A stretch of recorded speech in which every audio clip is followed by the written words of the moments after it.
Vamos lá. A Casa Merlina foi idealizada pela Graziela Merlina, que está aqui conosco hoje. Esse espaço, nós trabalhamos 3 pilares: o acolhimento, o conhecimento, que gera a ignição. E esse espaço ele é formado por um hub de profissionais, onde a gente troca conhecimentos, onde a gente troca trabalhos, onde a gente consegue testar produtos novos, né? E a gente fala sobre as nossas dores, fala sobre os nossos trabalhos, nós nos apoiamos. E uma das coisas também que acontece dentro da Casa Merlina, junto com os associados, são alguns grupos de estudo. E um desses grupos é a Arte de Envelhecer, que nós convidamos hoje o doutor Alexandre para vir aqui para conversar com a gente um pouquinho sobre saúde. E aí, para falar um pouquinho... E aí, para falar um pouquinho do grupo, eu chamo a Roberta Jordão, que vai explicar aí o que é um pouquinho do grupo para a gente. Sejam todos bem-vindos. Boa noite a todos. Eu quero agradecer a presença de todas aqui conosco nessa noite. A Casa Merlina, a Grazi, por nos acolher e ceder aqui o espaço, e ao doutor Alexandre, por estar aqui conosco, compartilhando os seus conhecimentos e podermos, nessa noite, desfrutar um pouco aí dos pilares, né, que é um dos pilares da saúde, né, nesse momento aí, nessa nova etapa da vida. Bom, meu nome é Roberta, eu trabalhei já há mais de 30 anos na área corporativa, área financeira. Hoje eu faço parte da equipe do Instituto Capitalismo Consciente, onde a Grazi também é minha parceira, e junto hoje, né, no grupo da Arte de Envelhecer, né, que surgiu de uma vontade que nós do grupo, né, juntas, de trazer um olhar acolhedor para este momento da vida. Então, nós nos juntamos com essa vontade e com esses talks e vários trabalhos aí que nós estamos nos propondo a fazer, para trazer aí, fazer um e-book, palestras, tudo, para poder colocar essa parte aí agora, né, desse novo momento da vida, com essa longevidade que está proposta aí para nós, a gente poder caminhar. E fazem parte do grupo e estão aqui conosco, né, e eu tenho, assim, um prazer enorme de estar nesse grupo com essas pessoas maravilhosas, a Zilda, que faz um trabalho maravilhoso, né, de acolhimento biográfico, ela tem uma carreira brilhante, né, de anos, e também teve uma mudança aí na sua vida, então ela nos traz muito conhecimento. A Denise, que é facilitadora, mentora, coaching, também trabalhou em corporações, e hoje também, né, tem um outro olhar aí para a vida. A Daniela, que trabalha também com educação corporativa, a Adriana, que é a nossa consultora de inovação e nosso apoio total aqui, né, na parte toda do nosso conhecimento aqui de TI, né, de conhecimento de informática, de informação, então ela nos dá um super apoio. E a Gessiane, que está aqui conosco, né, ela dá todo esse suporte aqui para a gente na Casa Merlina, e no grupo ela também traz um olhar, né, para esse cuidado, né, com a pessoa, com os pais, né, quando eles vão envelhecendo, então ela está aqui conosco também, é um prazer. Então eu quero agradecer a todos, espero que todos aproveitem, passar a palavra ao doutor Alexandre, agradecer mais uma vez e muito obrigada.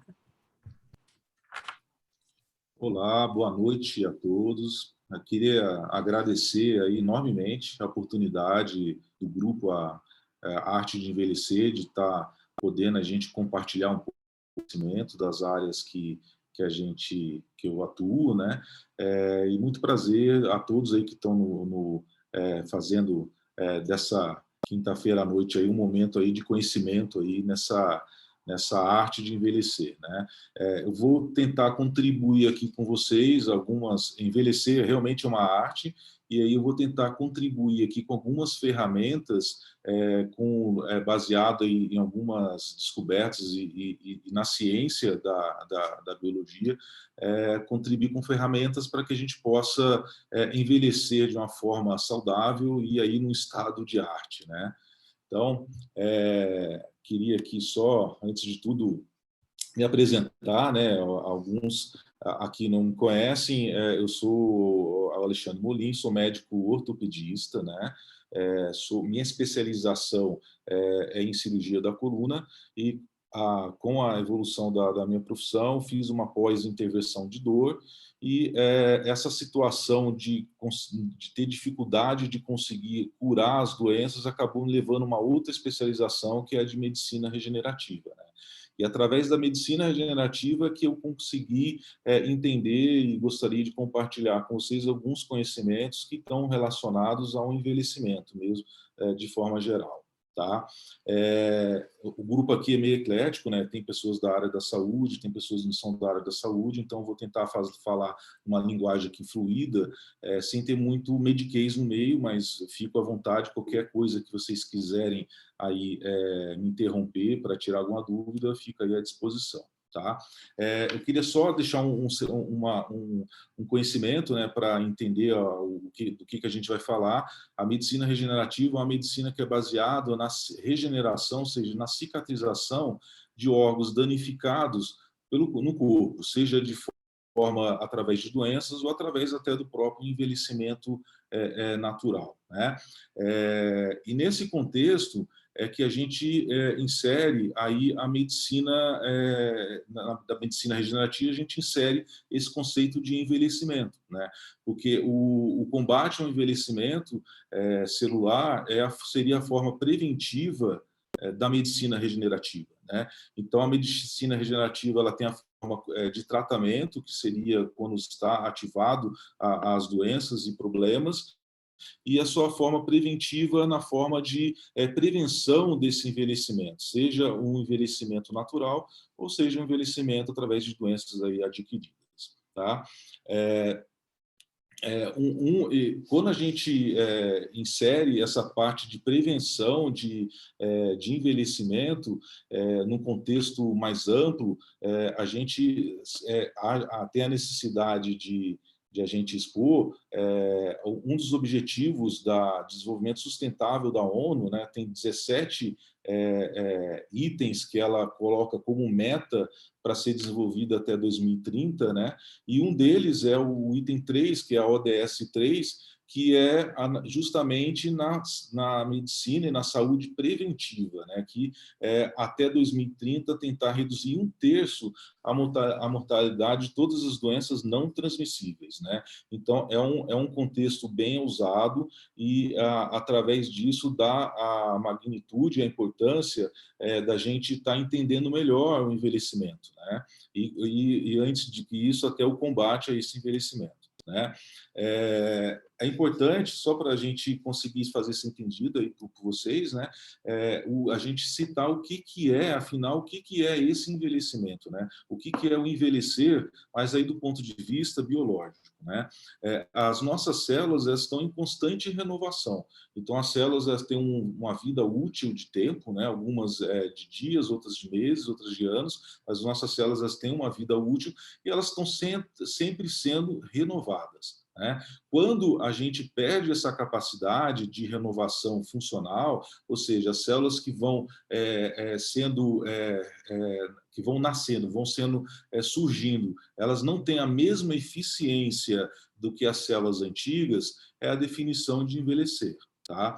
É interessante que isso tem até uma correlação para vocês que são do mundo corporativo, né? É mais ou menos igual uma empresa envelhece quando ela deixa de fazer essa renovação, seja de recursos humanos, seja de forma de produção, seja de métodos, ou de serviços ou produtos, quando ela não inova numa velocidade suficiente, ela está envelhecendo. Seria um paralelo aí o que existe no nosso organismo, né? Então, o envelhecimento é uma forma natural, é uma forma que existe, né? É isso que faz uma célula, por exemplo, essa da direita, da esquerda de vocês, ela é uma célula jovem se transformar numa célula idosa, que é a célula do outro lado, da direita, né?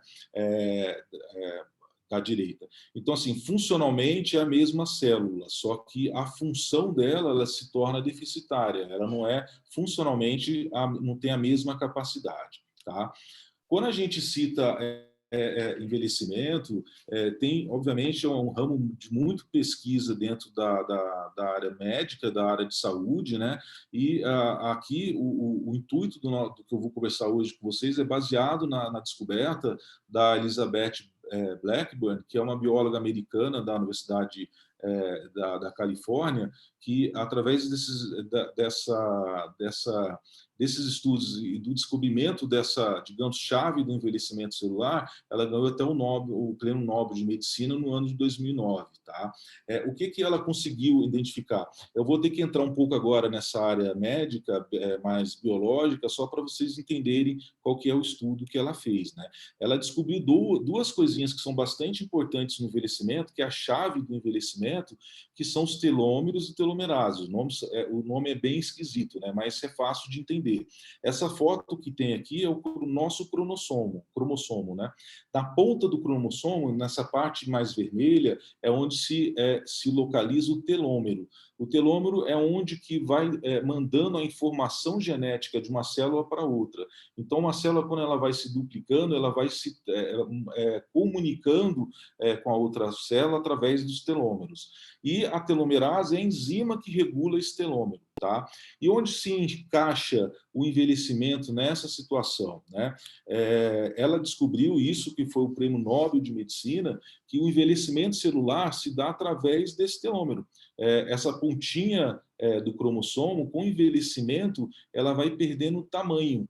E à medida que ela perde tamanho, ela envelhece. Então, quanto maior é o telômero, maior é jovem a célula, e à medida que ela vai encurtando, ela vai se envelhecendo. Tá? Essa foi a descoberta, vem sendo estudada desde a década de 70, mas em 2009 ela conseguiu reunir alguns estudos, alguns critérios e definir o que faz na nossa vida a gente ter pessoas que têm propensão a ter esse telômero maior e outras menores, né? Ou seja, o que faz, de fato, inserir a gente envelhecer, né? Esse que foi o Prêmio Nobel de Medicina de 2009, tá?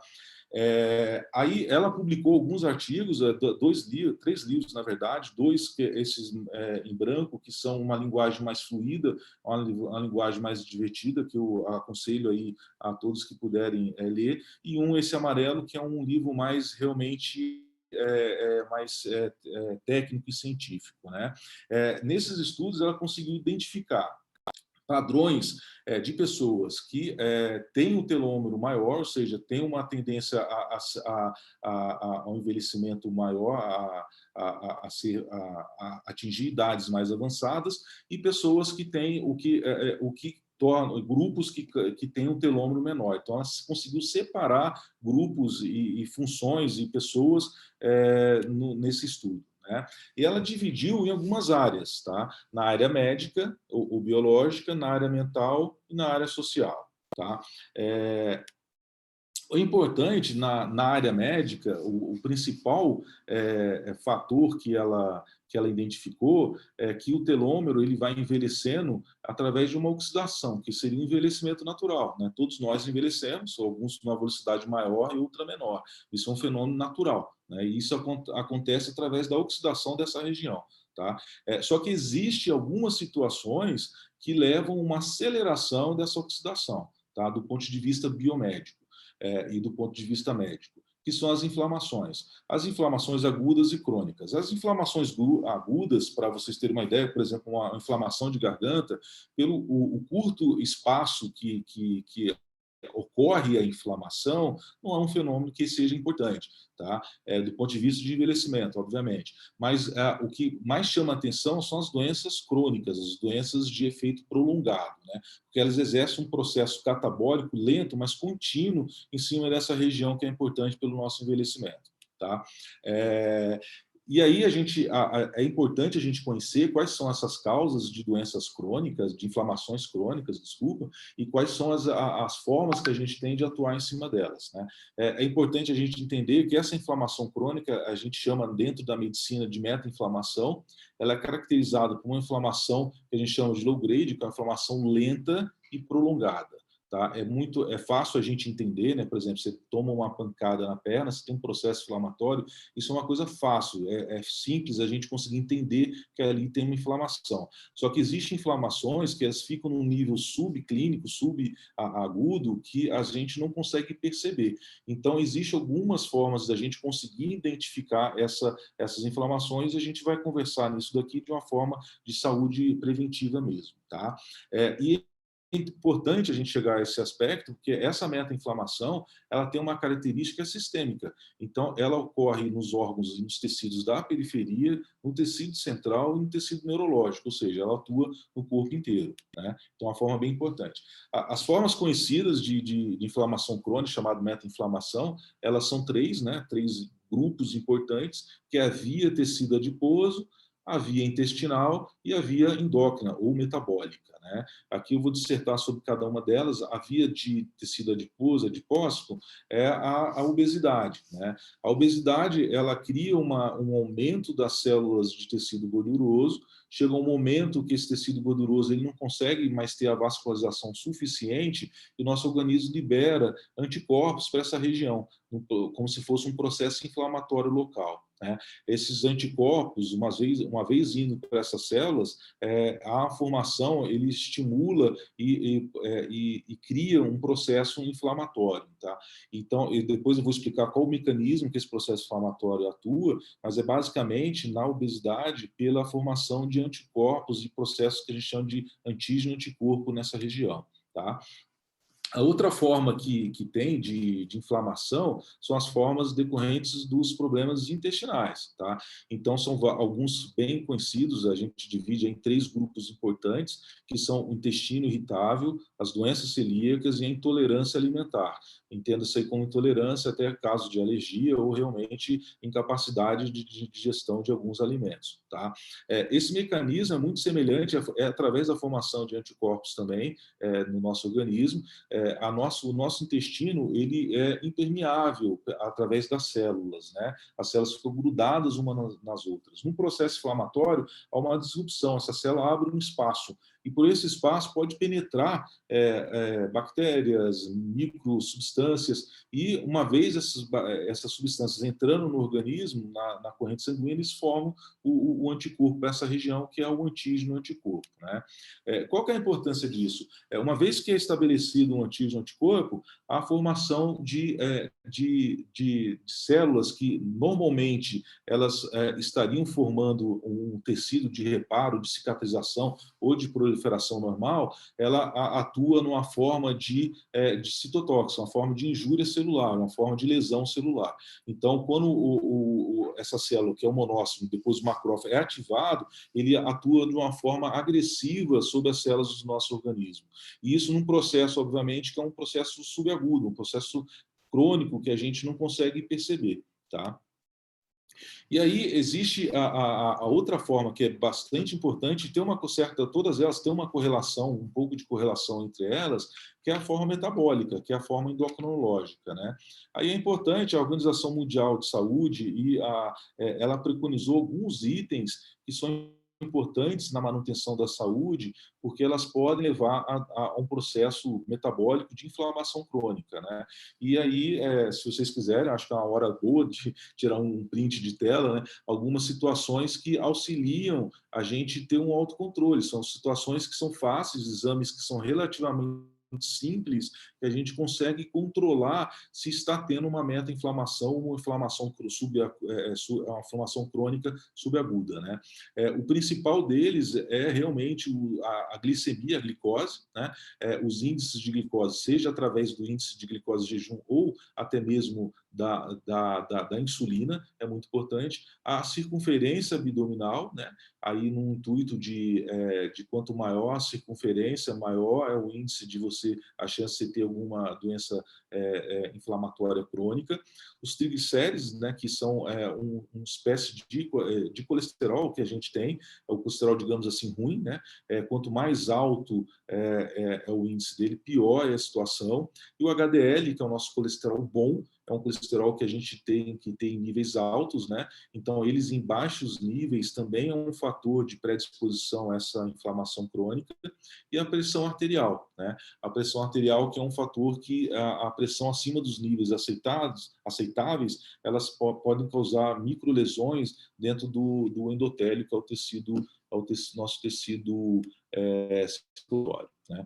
Então, do ponto de vista médico, fazendo só um resumo, acho que é uma hora boa também, quem quiser fazer um print de tela, né? São situações que são fáceis da gente conseguir controlar, exames simples que a gente, num exame de rotina, a gente pode solicitar aos nossos médicos e ir acompanhando, a gente mesmo pode ir acompanhando isso, se a gente conseguir. Eu sei que é difícil aqui, um exercício, né, de a gente manter um nível de saúde, mas se a gente conseguir manter esses parâmetros aqui que estão citados aqui, a gente com certeza vai contribuir com um envelhecimento muito mais saudável, né? No campo voltando aqui a citar, no campo das doenças inflamatórias crônicas, a principal é a obesidade, né? E que a gente pode medir através do índice de circunferência abdominal ou através do índice de massa corpórea, que é o peso dividido pela altura ao quadrado, né? E as doenças intestinais, que são muito comuns hoje em dia, existe realmente quase que uma pandemia de processos alérgicos, doenças intestinais. Quando se tem a suspeita de alguma doença intestinal, ela tem que ser investigada, tem que ser tratada, mesmo que sejam processos que a gente não acha que sejam significantes, a gente tem que correr atrás, digamos assim, porque é uma forte fonte de envelhecimento, tá? Através das inflamações crônicas. As doenças imunológicas, que aí, pela situação que eu acabei de dizer, também são doenças importantes, têm que ser tratadas e acompanhadas. E as alterações metabólicas, né? Que é através da glicose, do colesterol e da pressão arterial, né? E relacionado ao sistema locomotor, duas áreas que a gente tem que prestar bastante atenção, que estão extremamente relacionadas à nossa qualidade locomotora, né? Um é a qualidade óssea, que é medida através através da densitometria óssea, e a falta de uma boa qualidade óssea é a doença chamada osteoporose, e a nossa qualidade, a nossa densidade muscular, que também é tão importante quanto a nossa densidade óssea, tá? E o exame que a gente solicita, que a gente faz para medir essa nossa qualidade óssea é a bioimpedância. E a diminuição de massa muscular é a sarcopenia, tá? Então, são duas... A osteoporose, até que ela é bem comentada no nosso meio, a gente faz exames aí com frequência. Uma outra situação que tem que ser bastante investigada é a nossa massa muscular. O sistema locomotor, ele é feito, basicamente, a saúde dele é feita da interação desses dois sistemas, o sistema ósseo e o sistema muscular, tá? Bom, tranquilo, gente? Tudo bem por aí? Vamos passar para a próxima, então, tá? Eu vou para uma área agora, no outro estudo que a Elizabeth Blackburn citou, que ela fez, que ganhou o prêmio Nobel, ela entrou na área da saúde mental também, né?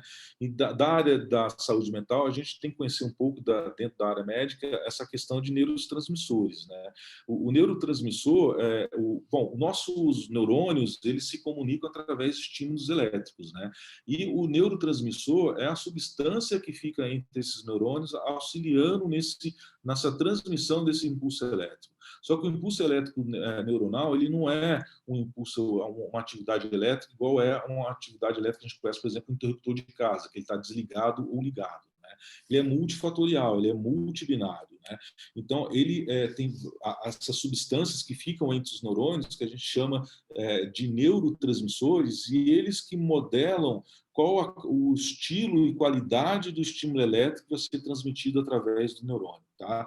Então, aqui tem vários, é uma brincadeira, que é um slide que eu acho super interessante, e aqui no estudo da longevidade, os principais que a gente tem que chamar a atenção são esses: a serotonina, que aqui está escrito como sendo do humor, mas na verdade é relacionado ao humor e à felicidade, e a acetilcolina, que é o relacionado ao aprendizado e a criatividade, né? Bom, aqui só para a gente ter uma noção um pouco cronológica, né? Em 2009 foi quando teve aquela chave, foi descoberta e exposto a essa chave do envelhecimento. Já no ano seguinte, já começou a ter pesquisas relacionadas à saúde mental e o envelhecimento celular. Então, a partir de 2010, já começou os estudos relacionados a isso, né? Os estudos foram evoluindo e já em 2014, né, teve um estudo aí bem importante que conseguiu correlacionar a produção daquele neurotransmissor, a serotonina, com a altura, o tamanho do telômero, ou seja, conseguiu relacionar um neurotransmissor relacionado à felicidade a uma longevidade através dos telômeros, tá? Isso depois foi essa pesquisa que iniciou em 2014, ela foi progredindo. Depois tem vários estudos importantes que chegaram a 2 neurotransmissores que estão relacionados a um bom envelhecimento e o aumento dos telômeros, né? Que é a serotonina e o outro a acetilcolina, um relacionado ao aprendizado e outro relacionado à felicidade, né? Na área mental, então, todos esses estudos, eles conseguiram relacionar que a serotonina e a acetilcolina são extremamente importantes para a nossa saúde mental, ou seja, a falta deles também, e que eles, além disso, são relacionados a um envelhecimento saudável, ou seja, aumento dos telômeros, né? Então, eles, antes eram considerados hormônios da felicidade, hoje a gente pode dizer que não só o hormônio da felicidade, como da longevidade mental também, tá? Depois, mais recente, teve um outro estudo que eu acho bem interessante, né? Que é importante a gente dizer, né? É um estudo que diz que a telomerase ela pode ser produzida ela é estimulada, pelas medicações que são utilizadas nas doenças mentais, né, nos transtornos psiquiátricos e mentais. Então, qual a importância disso? São 2 importâncias, né? Primeiro, quer dizer que, uma vez a pessoa tendo alguma doença distúrbio mental ou psiquiátrico, o tratamento ele reverte essa tendência de envelhecimento, tá? Porque as medicações elas atuam produzindo a telomerase. Então, essa é a primeira coisa importante que esse estudo correlacionou. Então, é revertido o envelhecimento através dos problemas psiquiátricos e mentais e são revertidos com medicações. O segundo fato importante, é uma via de 2 caminhos. Tanto os neurotransmissores ajudam a produzir mais telomerase, ou seja, ajudam a aumentar a nossa longevidade, como um mecanismo contrário também ele é verdadeiro. A própria telomerase ajuda a produzir mais serotonina e acetilcolina. Então, um círculo vicioso que existe entre esses hormônios, esses neurotransmissores e o envelhecimento e a longevidade, tá? Quando eu quis deixar aqui de uma forma didática, porque os estudos da Elizabeth Blackburn, ela cita estilos e populações que têm os telômeros maiores, mas o estudo dela ela não cita como chegar a esse fator, né? Então, eu peguei um estudo que é bastante importante, que foi considerado pela ONU, foi feito pela ONU, ela acompanhou uma comunidade durante 20 anos e identificou quais são os fatores que são importantes para o desenvolvimento de uma boa saúde mental. Tá? Então, eu peguei, por exemplo, dá um exemplo aqui, o estudo da Blackburn, da Elizabeth, ela disse que a felicidade, por exemplo, aumenta a longevidade. Eu peguei nesses estudos aqui e interpretei o que se pode fazer para levar à felicidade. Então, cruzei esses 2 estudos de uma forma para ficar mais fácil e a gente conseguir entender e levar para o nosso dia a dia de uma forma fácil quais são os fatores que podem levar a gente a ter uma longevidade melhor. Tá? Na saúde mental, ela dividiu em três critérios, né? Os relacionamentos humanos, o comportamento e o aprendizado. Tá?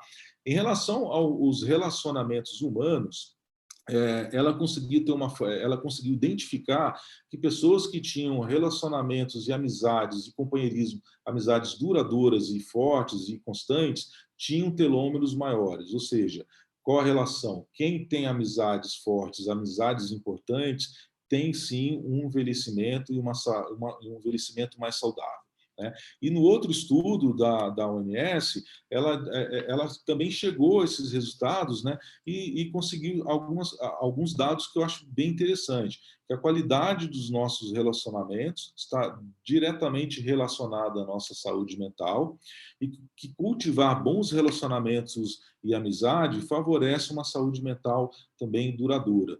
Então, uma forma, com isso, a gente consegue entrelaçar esses dois estudos e entender que a amizade é extremamente importante, não só para a saúde mental, e como, consequentemente, também para o nosso envelhecimento. Tá?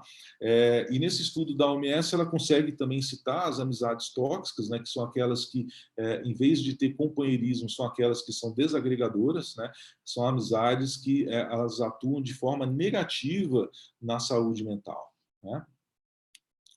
Outro fator importante que foi achado no estudo da Elizabeth foi que o amor e parceiros, pessoas que tinham relações amorosas e parceiros duradouros, elas tinham telômeros maiores, ou seja, o amor, porque, como todos já sabemos, né, é um fator positivo de um bom envelhecimento, né?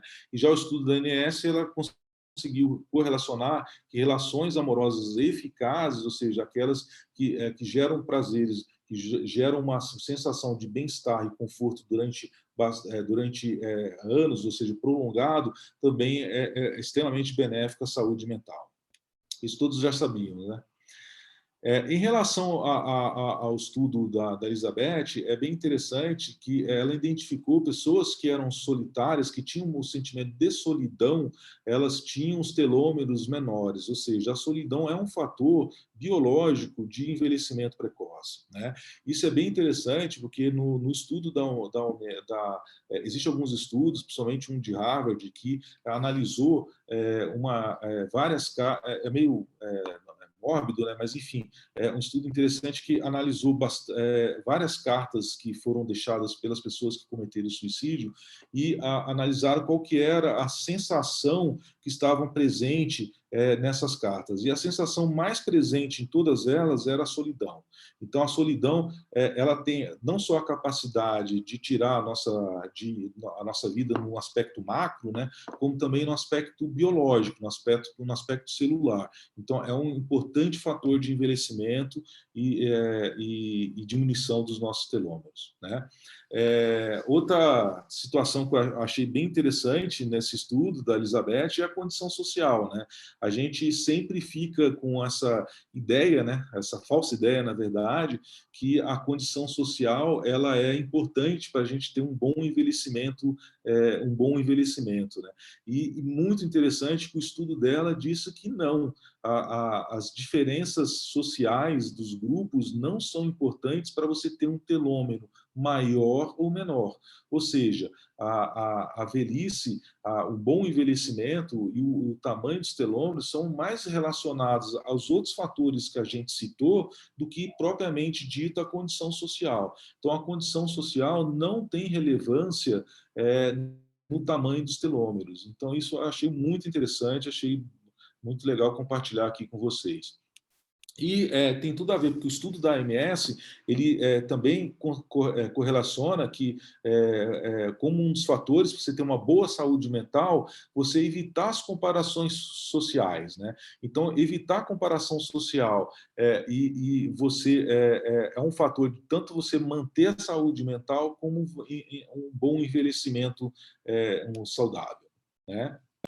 Aqui, uma das coisas que nesse estudo mais me chamou a atenção, que chamou a atenção dela também, é que os estudos de tamanhos de telômeros são feitos por análise quantitativa, né? É medido isso daí. E aonde houve a maior diferença, enfim, mais significativa de todos os critérios foi relacionada à alegria e felicidade.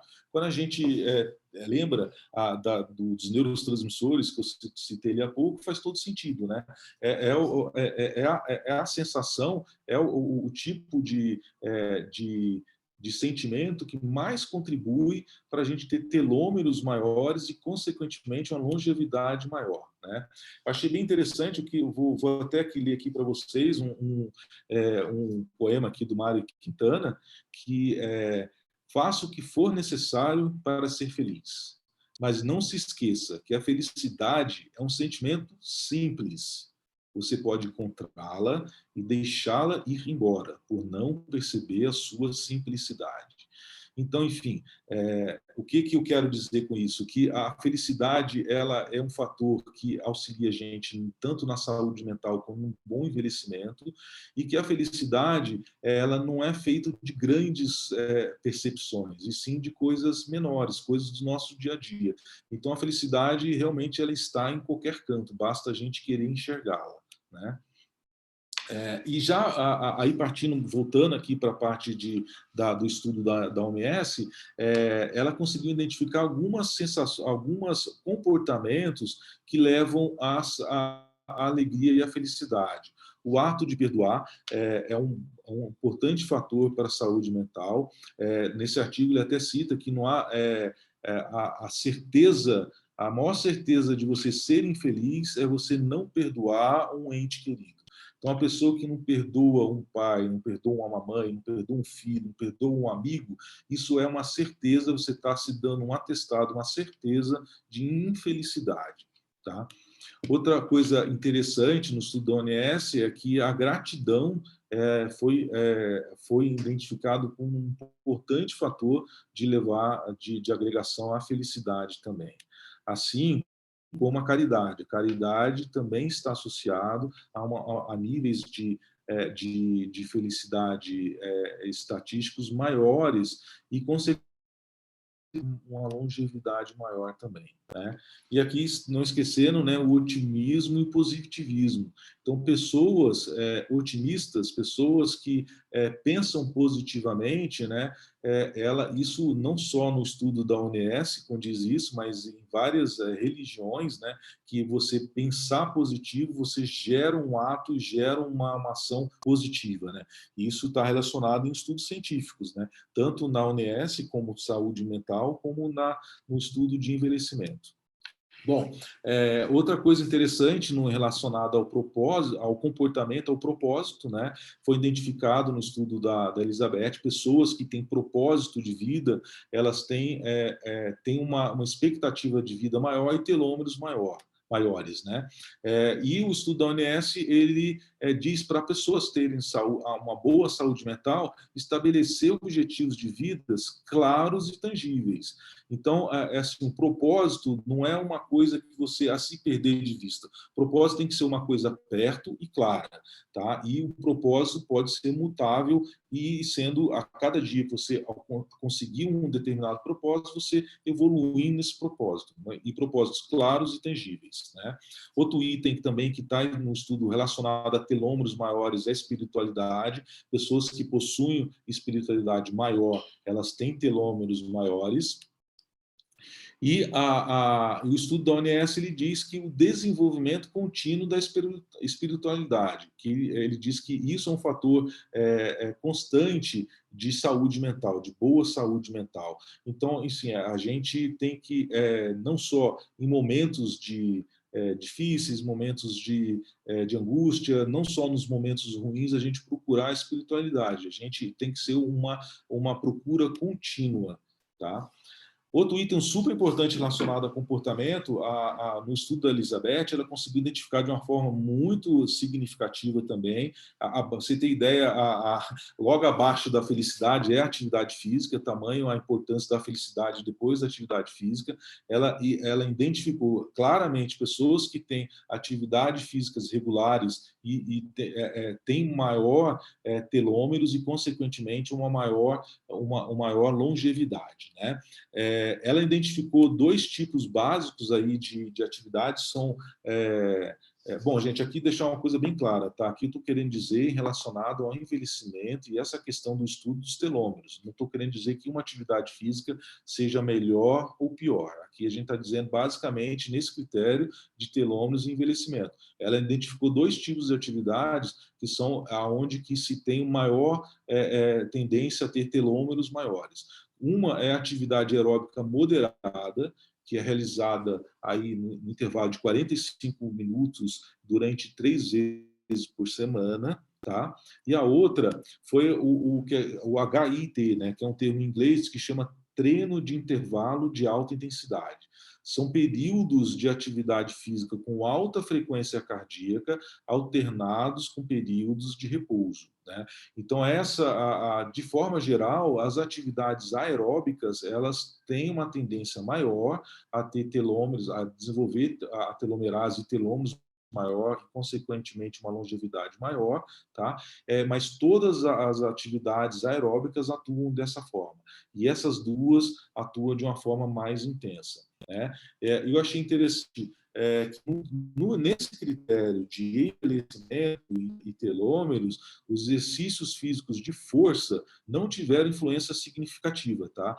No tamanho dos telômeros. Então, nesse critério de envelhecimento e telômeros, os exercícios de força, eles não têm influência. Obviamente que aqui não quero dizer que a atividade física não é boa, todo tipo de atividade física é boa e faz bem, mas nesse critério de envelhecimento, nesse estudo, foram esses resultados que foram alcançados, né?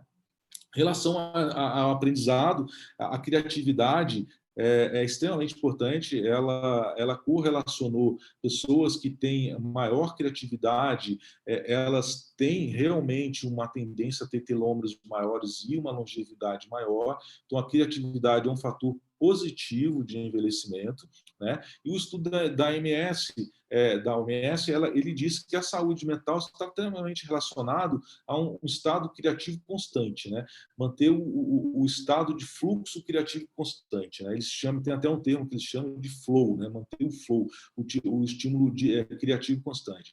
Então, basicamente, tudo o que você gosta de fazer, faça. Se você gosta de dar aulas, igual a gente está fazendo aqui agora, de aulas, gosta de participar de estudos de aprendizado, participe, gosta de fazer um hobby, de pintar, plantar, qualquer coisa, faça, gosta de cozinhar, faça, mantenha o fluxo criativo dentro de você. Isso faz bem para a saúde mental e faz bem para o envelhecimento também, tá? Outro fator interessante que esse estudo achou, que as pessoas que têm alto grau de resiliência têm uma tendência maior a ter telômeros maiores e envelhecimento, um envelhecimento mais saudável. Tá? Isso é uma coisa, parece até um pouco mais óbvia, mas ela conseguiu identificar isso cientificamente. As pessoas que conseguem passar pelas dificuldades da vida de uma forma com mais resiliência, elas envelhecem menos, né? E já o estudo da OMS, ele disse que algumas situações levam a uma resiliência e uma saúde mental maior, que é extrair lições da adversidade e a insistência, né? Essa insistência, obviamente, a insistência, não aquela insistência negativa, né? Mas aquela insistência de se errar uma vez, tentar novamente de uma forma diferente, né? Bom, partindo para a última linha de estudo que teve nesse estudo da Elizabeth, é o campo social, né? Eu achei muito interessante, vou até repetir o que ela diz aí com palavras bem até grifadas, né? Que o lugar físico, cultural e social aonde vivemos afeta diretamente, de forma linear, nosso estado emocional, comprimento dos telômeros e, consequentemente, envelhecimento. O que isso quer dizer? Onde nós vivemos influencia no nosso envelhecimento biológico. Isso independente de todas as outras situações que a gente disse. Tá? E ela conseguiu identificar algumas situações bem específicas, interessantes, de aspectos de comunidade, né? Então, ela identificou que algumas comunidades tinham telômeros e, consequentemente, uma longevidade menor do que outras, né? Ela identificou que a violência, comunidades, aí não estou falando de regiões, estou falando de comunidades, cidades, localizações que tem a violência e insegurança como fator importante, essa comunidade tem uma tendência a ter telômeros menores, né? Outro ponto importante também o medo, né? Comunidades que estão frequentemente associadas ao medo, elas têm uma tendência maior a ter um envelhecimento, a longevidade menor também, tá? Tem até um estudo interessante que foi feito numa cidade, agora não me lembro o nome do Japão, que a cidade ela tinha um acidente geográfico que, quando se tinha qualquer terremoto na Indonésia, na Oceania, eles tinham que fechar o compartimento fechar um compartimento dessa localização e tocava sirenes lá, né? Então, era uma sociedade, apesar de ser no Japão, que tem segurança, tem saúde, tem todos os critérios, mas era exposta frequentemente a uma situação de estresse e medo. Elas tinham os telômeros menores do que localizações muito próximas a elas, com as mesmas características, mas que não era submetido constantemente a situações de medo e pânico, catástrofe e esses outros tipos de problemas. Tá? Outra coisa muito importante que ela identificou é a coesão social. Sociedades e localizações, comunidades, cidades que têm uma coesão social, ou seja, têm uma ação coletiva importante juntas, elas têm telômeros maiores. Tá? Então, a coesão social é diretamente relacionado a um envelhecimento saudável. Tá? Outro item muito importante também, que ela chegou nesses aspectos sociais, é que a atuação desses fatores, violência, segurança, medo e coesão social, eles atuam de forma simétrica nos seus residentes, e independente do nível educacional, da renda e da cultura. Ou seja, basta você estar nessa comunidade que você está sujeito a essas alterações. Não adianta você morar dentro de um condomínio fechado, com segurança, numa área com alto índice de segurança e violência e medo, que você terá a tendência de ter os mesmos telômeros do mesmo tamanho dessas pessoas que estão fora desse ambiente que você mora. Porque o ambiente, a comunidade que você vive, ela é influenciada de forma linear por esses três critérios de eventos sociais, né? Bom, só que a gente, relembrando, né, acho que eu falei bastante, não sei se eu falei Medicaid ou se eu falei aí uma coisa, uma linguagem mais fluida, tentei ser o mais fluido possível, mas para a gente ser sintético, né, aqui é uma forma que eu acho que vale a pena, também se vocês quiserem dar um print de tela, são aí exercícios para a gente tentar, é sempre difícil, né, é muito amplo tudo que eu falei aqui, mas é mais no intuito da gente fazer exercícios mentais e pessoais para a gente tentar chegar ao máximo desses fatores que aumentam os nossos telômeros, né, e assim aumentar a nossa longevidade, né? Então, só relembrando dos fatores aí biológicos, né, da área médica, o que mais influencia são as inflamações crônicas, né? E aí a gente lembrar da obesidade, tecido adiposo, a via intestinal, que tem sempre que ser pesquisada, tratada e analisada, e a via endocrinológica, principalmente no mecanismo da gordura dos glicérides, né, do colesterol e da insulina e glicose, né? Na área do relacionamento mental, ela dividiu em 3 campos os relacionamentos humanos, né? Que são as amizades duradouras. Então, amizades duradouras, amizades reais, elas dão um envelhecimento, uma longevidade maior. As relações amorosas efetivas também relacionam-se a uma longevidade maior, e a solidão, que atua de forma negativa no envelhecimento celular, na nossa longevidade, né? No critério de comportamento, o que mais foi, os critérios mais significativos foi a felicidade e a alegria, né? Então, aquele trecho do Mário Quintana que eu disse, faça de tudo para ser feliz, né? Já na área comportamental também um propósito, né? É importante a gente ter um propósito de vida, um propósito curtos e tangíveis, nada de propósitos, coisas impossíveis, propósito tangível e próximo, né? A espiritualidade, ou seja, a gente ter uma constante manutenção, é uma tentativa de espiritualidade, e as atividades físicas, né? Que são, depois da felicidade, o item mais importante do comportamental. Né? E na área de aprendizado, a criatividade, nós mantermos o flow, manter o fluxo contínuo de criatividade. Né? E a resiliência, que é a gente conseguir passar pelas adversidades da vida de uma forma mais tranquila, de uma forma mais natural. Né?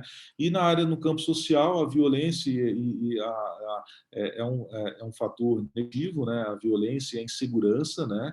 E o medo e a segurança não no critério de violência, mas na segurança de você se sentir seguro onde você mora. E a coesão social, né? São os fatores que influenciam diretamente, cientificamente comprovado, no tamanho dos telômeros e, consequentemente, na nossa longevidade. Né? Então, venho aqui, já que eu explanei um pouco, aí, conversei um pouco com vocês sobre as ferramentas, né? Eu venho aqui fazendo um desafio a todos vocês. Né?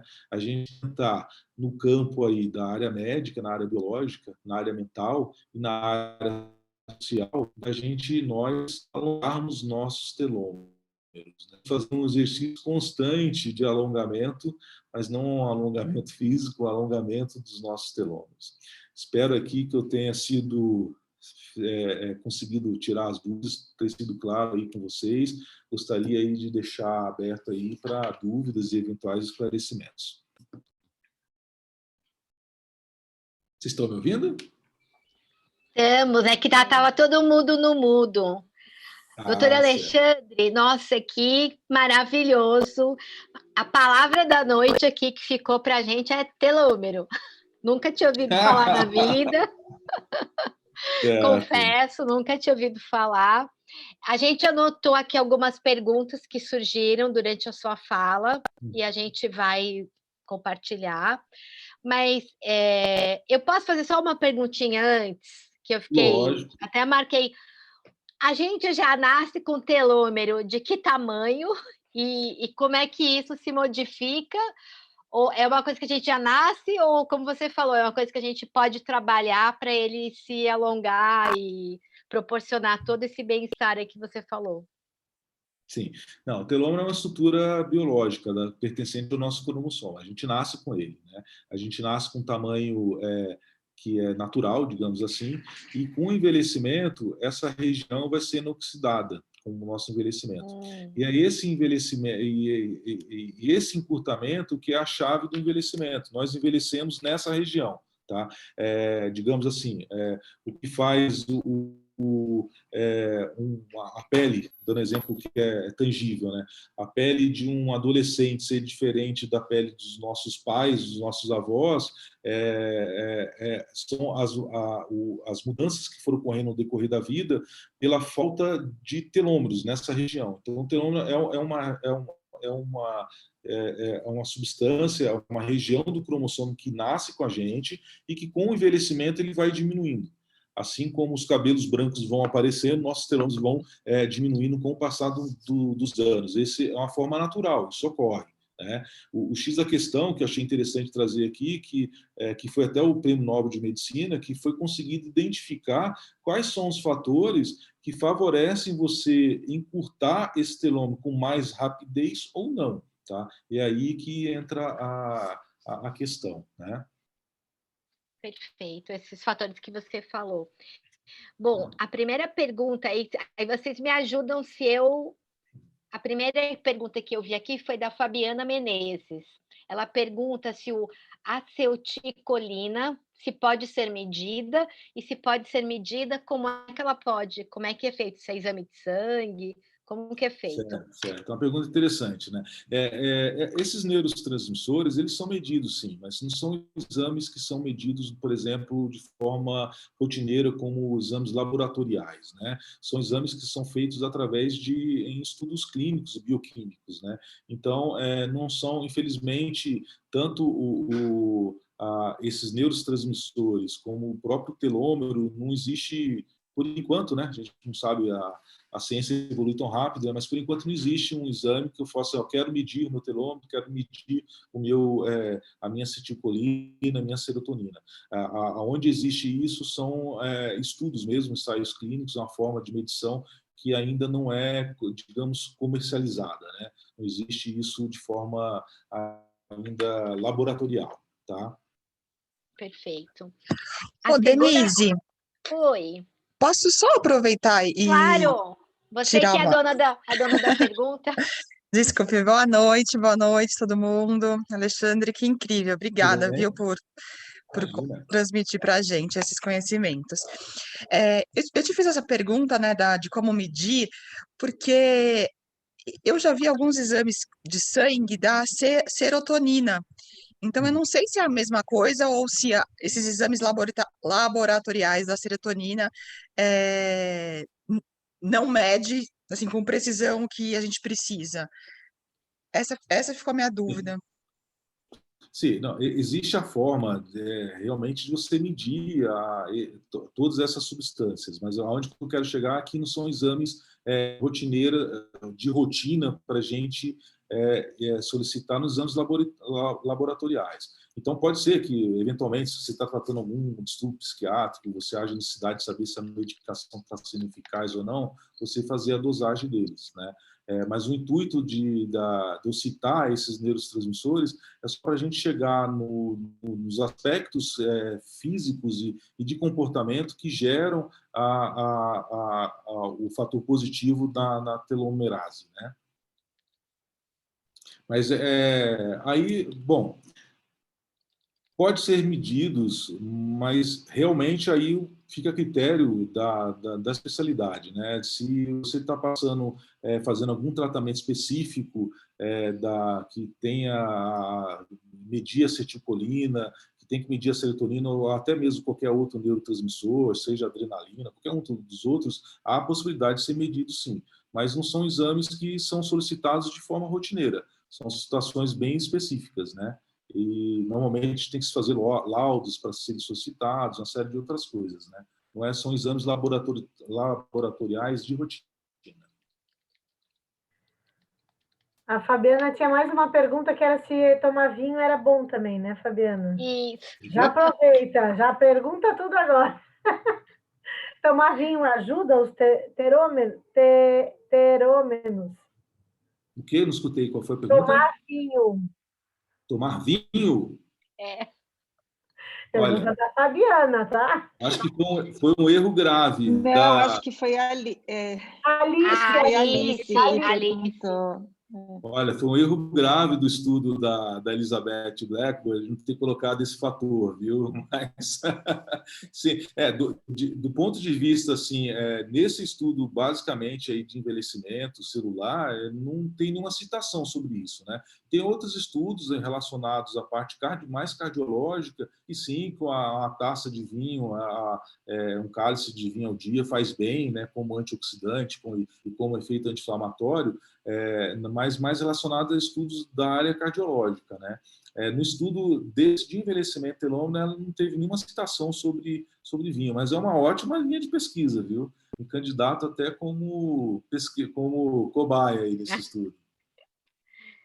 Tem mais aqui, tem 3 perguntas da Mariana Clark. Ela pergunta a primeira, se os pessimistas têm telômeros mais curtos que os otimistas. Ela diz que ela entende que os otimistas são menos estressados e pergunta se o cortisol também interfere na telomerase. Interessante. O estudo que ela fez, ela pegou grupos, né, de personalidades e de hábitos diários e selecionou e mediu esses telômeros, né? Então, existe sim uma correlação. Pessoas otimistas têm telômeros maiores do que os pessimistas, né? E um dos fatores que se explica isso realmente é o cortisol, né? O cortisol é um hormônio, né, que é liberado em situações de estresse. Então, é altamente correlacionado o cortisol a um efeito oxidativo e inflamatório, não só da telomerase como de vários outros fatores, né? O cortisol é, sim, um fator de estresse, de medição de estresse. Esse, sim, é facilmente dosável no exame laboratorial e tem correlação, sim, com o envelhecimento, né? Não existe ainda, eu pelo menos desconheço qualquer um estudo que fale através de tal nível de cortisol existe uma diminuição de telômero, não existe uma correlação ainda no nível quantitativo, qualitativo, sim, extremamente relacionado. Super obrigada. Acho que tinha mais uma, né? Só mais uma, gente? Qual é a pergunta? Não. Mais uma da Mariana, mas tem mais um monte aqui. Eu tenho mais umas 5, gente. Se eu não souber, eu vou anotar aqui, depois eu vou contar para responder. Eu vou entrar aqui num assunto bem polêmico, inclusive, mas a próxima, eu acho que a próxima você consegue já me responder. Obrigada, Alexandre, foi muito bom, foi um prazer. Já tinha ouvido falar nos telômeros, mas foi bem esclarecedor hoje. Eu acho bem legal. Então, a próxima... Ela faz publicações, a Elizabeth Blackburn, faz publicações científicas, técnicas, mesmo em alto nível, mas eu acho bem extremamente legal que ela publica também livros de uma forma fluida para quem não é da área de saúde, para entender. Então, acho bem legal, uma leitura bem gostosa para quem se interessa nisso, indico bastante, viu? Indico bastante. Eu posso pular para a próxima aqui, que eu acho que essa aqui vai ser bem interessante, que até foi um assunto que a gente do grupo da Arte de Envelhecer tinha conversado, que a gente queria muito saber. A Fabiana Menezes perguntou que viu que você faz um trabalho com ozonioterapia. Sim. Ela pergunta se esse processo ajuda ou melhora ou aumenta o telômero? O que ele faz de benefício? Tá, vamos lá.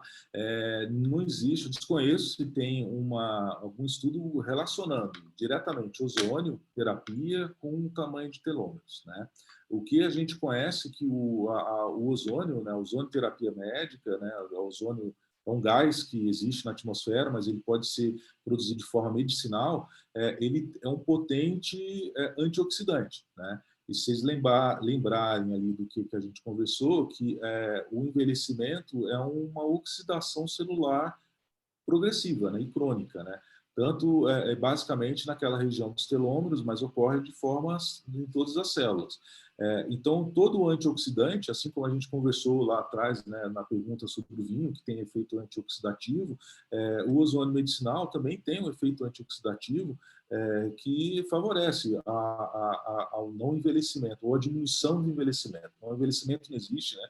A lentificação do envelhecimento.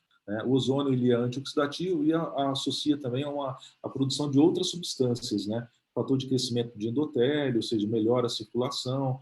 Ele também produz a ATP, que é a energia, né? O valor energético da celular dentro das mitocôndrias. Então, tem uma série de fatores celulares que a gente conhece que o ozônio influencia no envelhecimento de forma positiva. Tá? Só que nessa parte específica, com relação ao comprimento de telômeros, não desconheço se existe algum trabalho.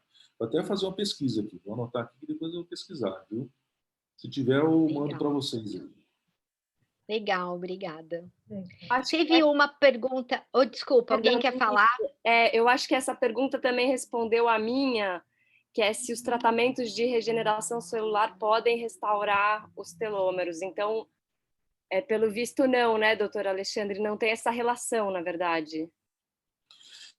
O que eu encontrei relacionado à regeneração de telômeros que tem um estudo muito robusto aí para o uso de medicações antidepressivas, obviamente, para quem tem a doença e faz uso da medicação, ele consegue reverter o envelhecimento dos telômeros, né? Ele produz a telomerase, né?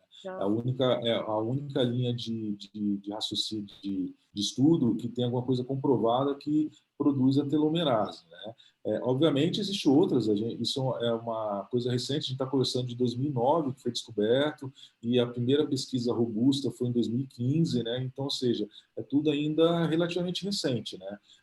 Pode ser que outras medicações comprovadamente atuem de forma positiva no telômero, né? Até mesmo é difícil a gente falar assim, que estudo científico é tudo uma coisa meio sugestivo, né? Altamente sugestivo, médio sugestivo, baixamente sugestivo, né? Então, até esse dos telômeros, o estudo é altamente sugestivo, mas não é um fato que a gente possa bater o martelo, digamos assim, entendeu?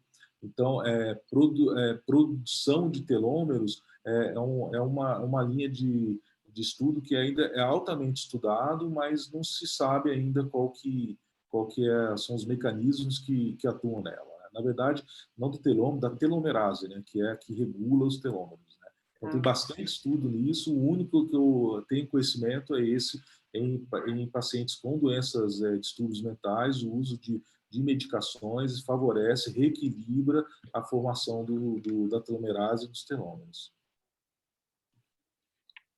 Flávia, você tinha colocado mais uma pergunta, Flávia, que eu achei interessante também, que era sobre a pandemia, não é isso? Se o medo da pandemia pode ter alguma causa aí para diminuir os telômeros. Desculpa furar fila, mas já aproveitando. Sim. Aí, com certeza, tá?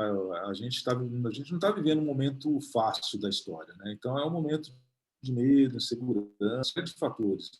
Então, isso faz, uma forma nível fácil de ver, né? Está explodindo aí o número de doenças, transtornos de comportamento, doenças mentais, de doenças, suicídios, enfim, uma série de fatores aí graves, né, ocorrendo, e com certeza tudo isso vai influenciar o nosso envelhecimento, né? A gente está no estudo feito lá em 2009, foi feito numa comunidade, numa cidade do Japão, né? Mas hoje isso está no global, né? O mundo inteiro está passando por medo.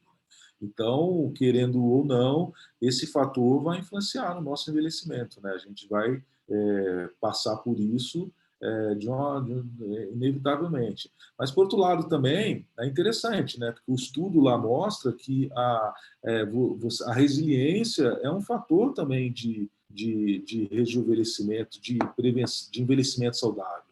Então, a gente está passando por esse período difícil, né?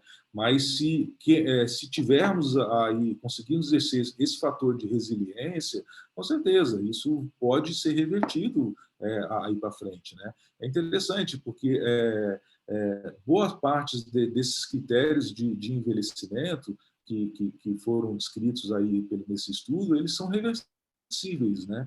Então, reversíveis e tratados. Então, a gente consegue reverter, né?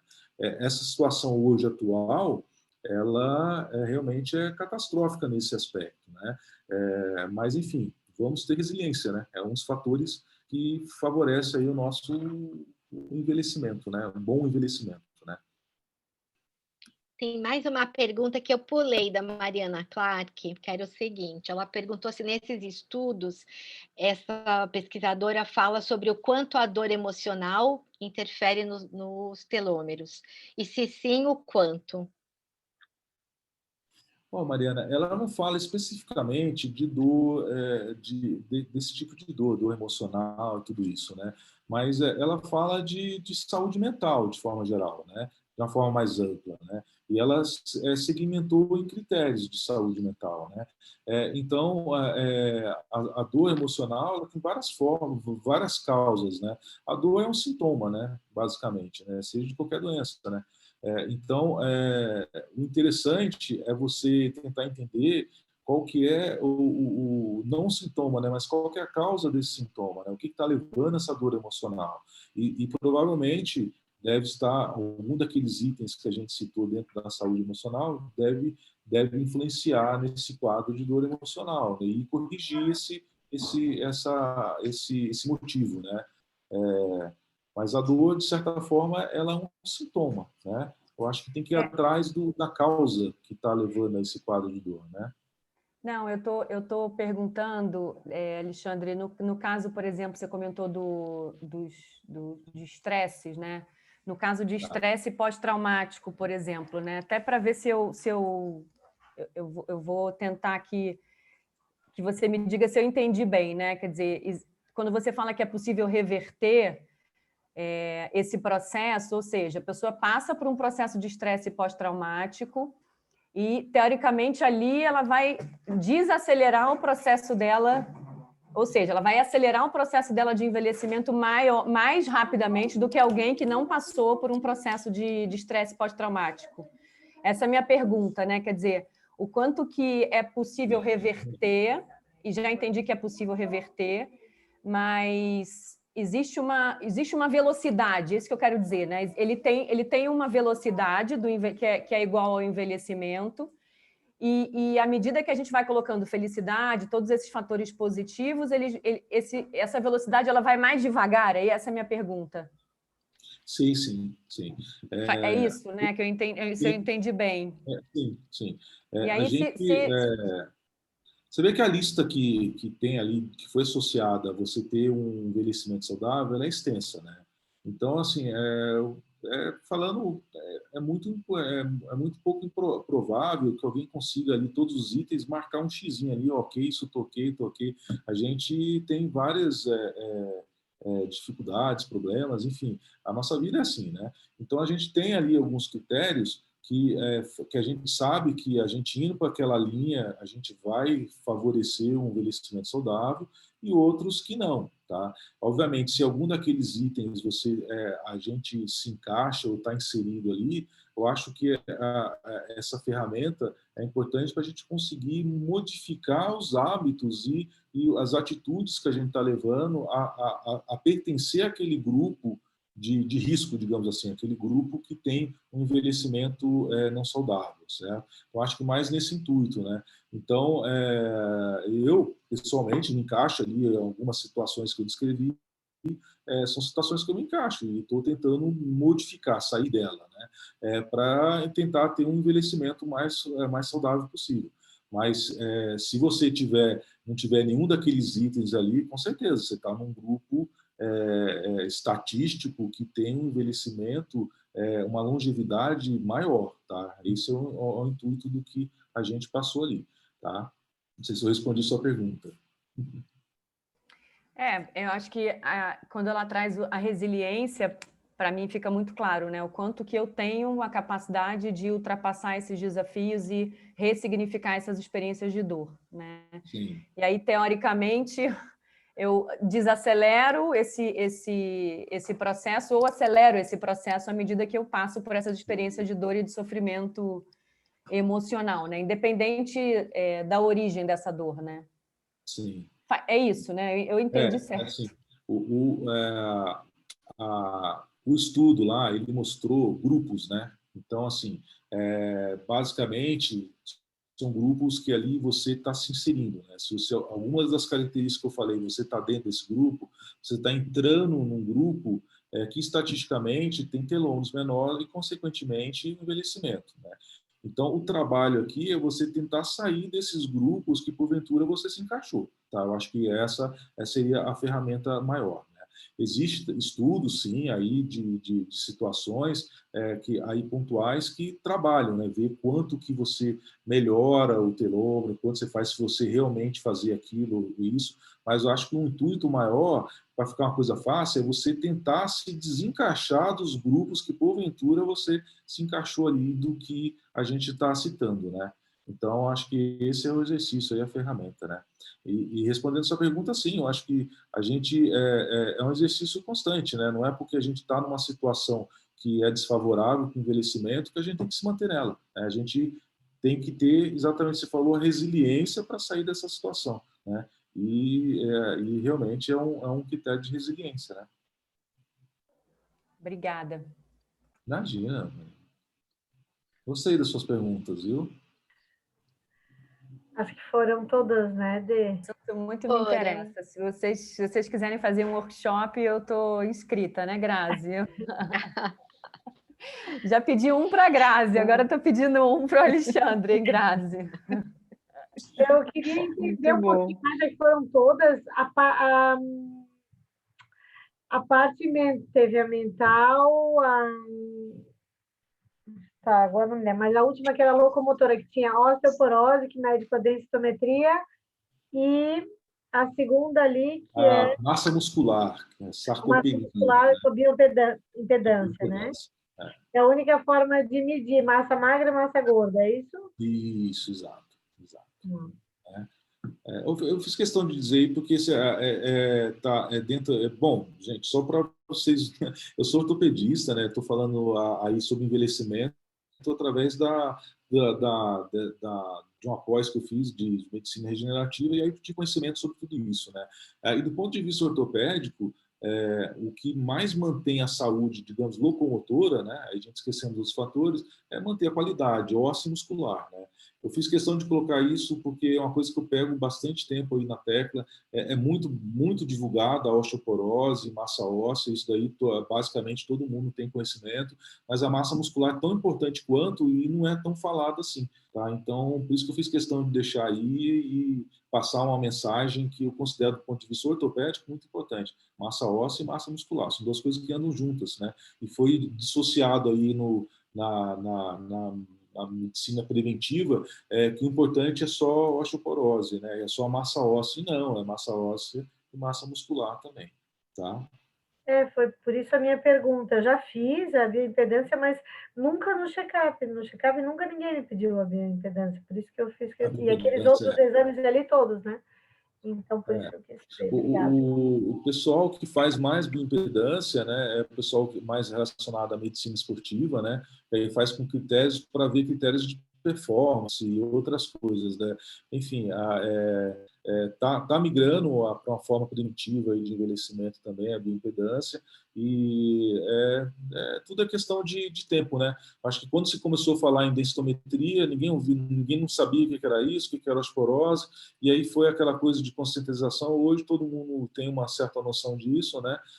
E a massa muscular, daqui a alguns anos vai ser notório, igual é hoje a massa óssea, né? Perfeito.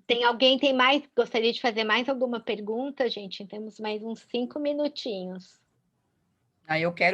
Não tenho pergunta, mas eu quero agradecer, já começar nesse final, mas muito bom, gente, ainda bem que eu pude estar aqui hoje. Achei muito didática, Alexandre, assim, médica, biológica, social, mental, meu pragmatismo adorou a estruturação, então ficou muito claro para assim, uma leiga, né, e vocês que cuidou com cuidado isso, então, muito, muito obrigada, viu? Imagina, Zito, obrigado, eu que agradeço, viu? Gente, queria agradecer muito, adorei aí participar aí desse grupo, a arte de envelhecer, realmente é uma arte, né? Só contextualizei aí o quanto importante e grande essa arte, né? Realmente a gente conseguir pontuar em todos os itens ali que falou, é realmente uma arte, né? Mas eu acho que o exercício é esse, né? A gente tentar se encaixar ao máximo ali naquelas situações, e fico muito feliz de conseguir daí passar de forma fluida as informações, né? A gente fica sempre com medo, né? A gente está acostumado às vezes dar aula, essas coisas, mas para uma área mais médica, mais técnica, aí a gente fica com receio de trazer, e eu estava com bastante receio de falar sobre telômero, e eu fiquei pensando, quebrando a cabeça, cara, como é que eu falo sobre envelhecimento, do ponto de vista científico, sem citar, né? Então, tem alguns itens que eu tive que citar ali pela importância, para contextualizar, né, ali a situação. Mas eu tentei ser o menos mediquês possível. Fico feliz de saber que eu consegui chegar ao ponto aí, viu? Nossa, olha, super obrigada. Assim, embora o Medicaid, eu fiquei com medo, né? O pior para mim foi o sarcopenia, que eu estava anotando aí, mas você falou.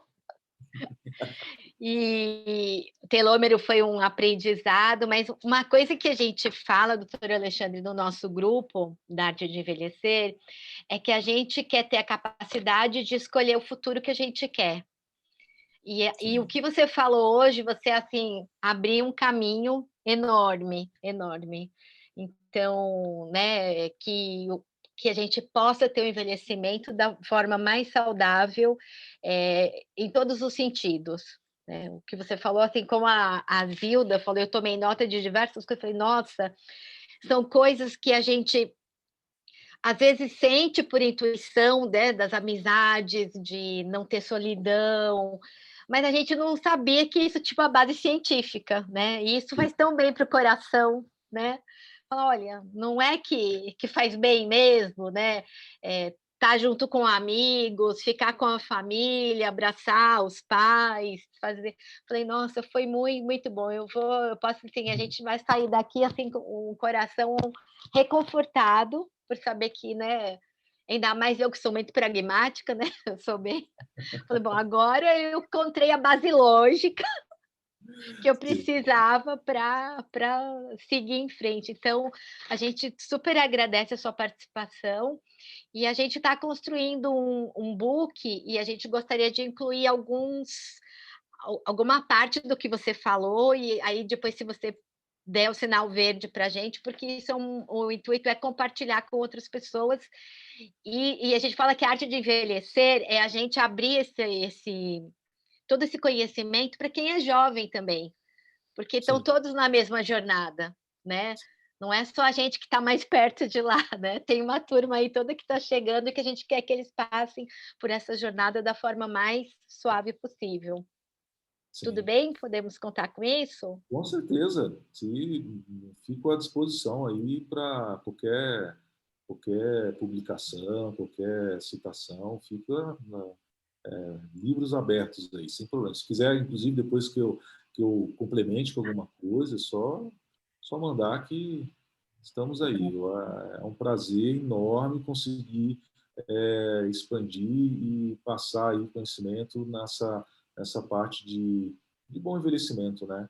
A gente, você falou tudo, não é só para quem é jovem, quem está na meia-idade, quem está velho, quem está, enfim, não importa a idade, né? Envelhecer, desde que a gente nasce, a gente inicia um processo de envelhecimento. Então, um recém-nascido já iniciou um processo ali de envelhecimento celular, né? Existe um estoque celular, um estoque de telômeros, agora vocês aprenderam, a gente tem um estoque biológico que a gente vai gastando ele na medida que a gente vai usufruindo do estilo de vida, né? E o estilo de vida saudável que favorece o envelhecimento está aí, as ferramentas estão aí. É questão da gente aprender agora a nos alongarmos nos telômeros. Tá, perfeito. Isso vai virar um mantra, né? O nosso grupo de envelhecer. Vamos alongar os telômeros. Isso. Sempre. Sim. Muito obrigada. A Flávia sugeriu até uma hashtag aqui, ó, telômero power para gente. E, ó, para quem está no grupo da Arte de Envelhecer, vou super recomendar aqui o livro do Segredo dos Telômeros para estudo, porque eu acho que tem muita coisa daqui para o e-book, né? De dicas bem práticas também. Então, aguardem um presente aí para vocês em breve. Pessoal, vamos abrir os microfones e a gente podia dar uma salva de palmas hoje? Vamos lá? Oh, que gostoso! Muito bom! Maravilhoso! Super obrigada, viu? Obrigada, doutor. Gente, um beijo enorme para vocês. Obrigada, gente. Adorei. Obrigada, gente. E estou aí disponível aí para sempre que vocês precisarem. Tá bom? Forte abraço. Obrigada. Obrigada, foi ótimo. Tchau. Tchau. Boa noite. Obrigada ao grupo também. Obrigada. Boa noite. Boa noite. Boa noite. Obrigada.